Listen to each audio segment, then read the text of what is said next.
নওয়া দরজালন থেকে মাইয়া পাইছি। কিন্তু একটা সমস্যা আছে, মায়ের বাসা তো মানিকগঞ্জ। ফোন নম্বর দে। হ্যালো, আসসালামু আলাইকুম। ওয়ালাইকুম সালাম। আমার নাম সেতু, আপনার নাম প্রিয়া তাই না? আমি আমার বন্ধুর কাছ থেকে খবর নিচ্ছি, বুঝছেন? আমি যখন জানতে পারছি যে আপনার নাম প্রিয়া, তখনই বলছি যে আপনার সাথে আমার কোনো না কোনো একটা ঘটনা ঘটবে। আমার মনে হয় আমার আর আপনার খুব চলবে। আচ্ছা, আমার কিন্তু আপনাকে পছন্দ হয়েছে। আপনার আমাকে পছন্দ হয়েছে তো? আপনি তোমার নামটাই বলতে দিলেন না। কেমনে বুঝবো যে আপনার আমার পছন্দ হয়েছে কি হয় নাই? আপনার সাথে আমার কোনদিন দেখা হয়েছে? দেখেন নাই? তাহলে কথা হয়েছে কোনোদিন? না তো। তাহলে পছন্দ হবে কি করে? আপনি মনে হয় একটু বেকুব আছেন, তাই না? আচ্ছা, আমি তারপর টেলিফোন দেবো না, দেখবি। এরকম বদমেজাজের ছেলের সাথে তুমি কথা বলবো না।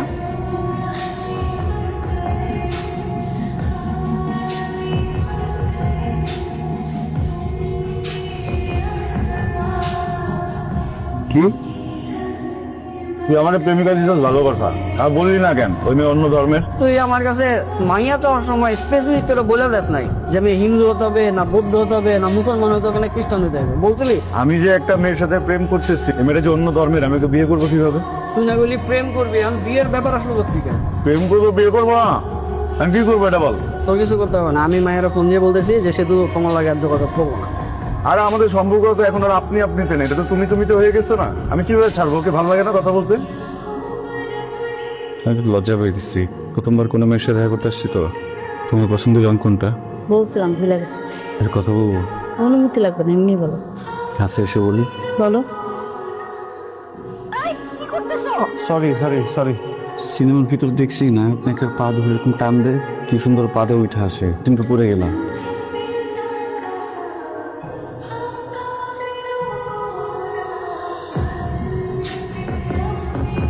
আমার তো আবার পরীক্ষা আছে, আমি কিভাবে আসবো এটা নিয়ে টেনশনে আছি, বুঝছো? প্রথমবার এরকম লাল শাড়ি পরবো, কত কিছু প্ল্যান করছিলাম। অসুবিধা নেই, পরের বছর হবে না। তাহলে কোনো কিছু করা লাগবে না। এক্সাম অনেক গুরুত্বপূর্ণ। পূজা তো প্রত্যেক বছরই হয়, পরের বছর পূজাতে আমরা। ফোনে কার সাথে কথা বলস? বান্ধবীর সাথে। কার সাথে নাকি ঘুরে বেড়াস? কলেজে তোর ফ্রেন্ডস থাকতেই পারে, সেইটা যেন বান্ধবী পর্যন্তই থাকে। মোবাইলটাতে পাসওয়ার্ড দিয়ে রাখছিস কেন? দেখো ফোন আসছে। হ্যালো, ওরে আটকে, আমি আসতেছি আমি আসতেছি।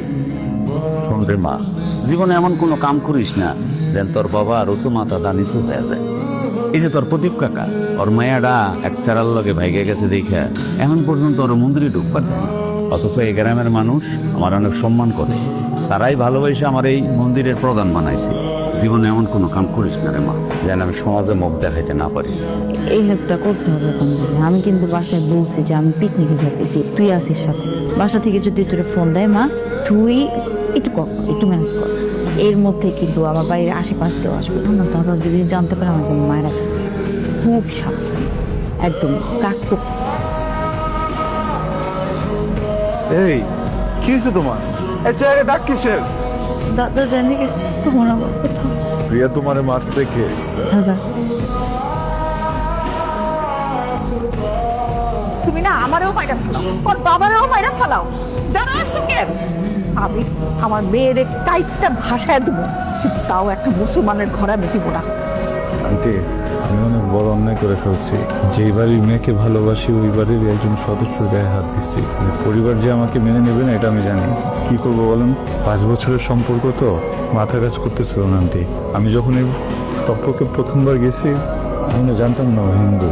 এরপর যখন জানতে পারছি ও হিন্দু, অনেক চেষ্টা করছি কথা না বলার, কিন্তু পারতেছিলাম না। এতদিনের সম্পর্কে না কখনো সাথে আমি ঝগড়া করিনি, কখনো ওকে বকা দিইনি, বাজে নজরে ওর দিকে তাকাইনি।